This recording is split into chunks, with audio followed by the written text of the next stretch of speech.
Chceš AI generátor hlasu, ktorý je zadarmo a funguje dobre aj v slovenčine? Tomu ver, že chcem.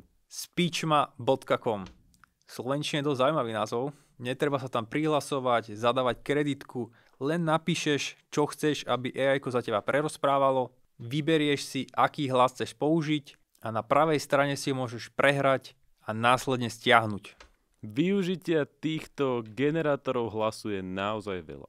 Doteraz to bolo tak, že sme si museli nájsť človeka, nabrifovať ho, čo má hovoriť, potom to mal narozprávať, ak niečo pokašľal, tak sme to mali spraviť odznova. No ale predstavme si, že umelá inteligencia nám s týmto vie pomôcť. Nehovorím, že nahradiť stále.